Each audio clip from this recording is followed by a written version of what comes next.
آج ہم آپ کو ایک انتہائی عبرتناک، حیرتناک اور عجیب واقعہ سنائیں گے جس سے آپ کو اندازہ ہوگا کہ دنیا کی اہمیت کیا ہے اور اللہ کے نزدیک یہ مچھر کے پر سے بھی زیادہ اہمیت نہیں رکھتی۔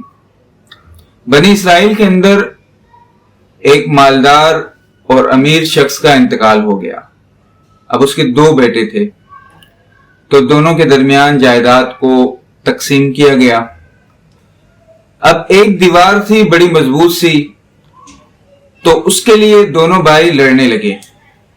ایک کہتا ہے بھائی یہ دیوار میرے حصے میں آئی ہے، دوسرا کہتا ہے نہیں یہ دیوار میرے حصے میں آئے گی۔ اب یہ جھگڑا طویل ہو گیا، تو میں ہونے لگی، ایک دوسرے کو گالیاں دی جانے لگی اور قریب تھا کہ مار کٹائی شروع ہو جاتی۔ تو دیوار سے ایک آواز آئی، دیوار نے بولنا شروع کیا۔ دیوار کہتی ہے لوگوں میری بات سنو۔ اب دونوں بھائی حیران ہو گئے، دیوار کی طرف دیکھنے لگی، بھائی دیوار کیا کہہ رہی ہے؟ تو دیوار کہنے لگی میں ایک بادشاہ تھا، طاقت والا، ہمت والا، بڑا محل تھا، میرا دولت تھی، میرے حکم کا سکہ چلتا تھا، لیکن پھر میرا انتقال ہو گیا اور میری ہڈیاں جو ہیں قبر کے اندر مٹی بن گئی۔ اس مٹی کو کئی 100 سال بعد ایک کمہار نے نکالا اور اس سے ایک مٹکا بنا دیا۔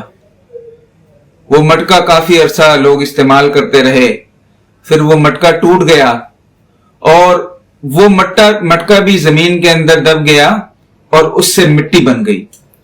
پھر اسی مٹی کو اینٹیں بنانے والے شخص نے اٹھایا اور اس سے اینٹیں بنائی، اور وہ اینٹیں آج اس دیوار میں اندر لگی ہوئی ہیں اور میں وہی اینٹیں ہوں۔ اللہ اکبر۔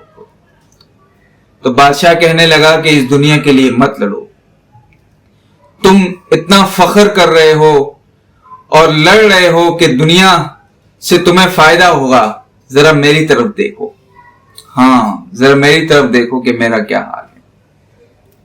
شاعر کہتا ہے نا، غرور تھا نمود تھی، ہٹو بچوں کی تھی صدا،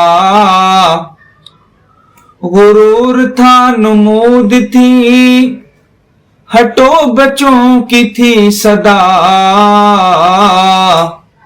اور آج تم کو کیا کہوں لحد کبھی پتا نہیں۔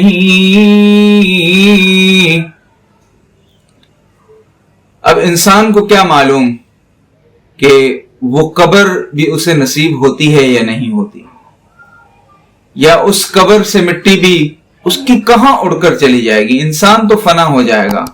وَيَبْقَى وَجْهُ رَبِّكَ ذُو الْجَلَالِ وَالْإِكْرَامِ، صرف رب کی ذات پوری دنیا کے اندر باقی رہے گی۔ باقی ہر انسان نے موت کا ذائقہ چکھنا ہے، اور اس کی موت کے بعد وہ جب قبر میں جائے گا، پھر قبر میں مٹی اس نے کہاں لے جائے گی۔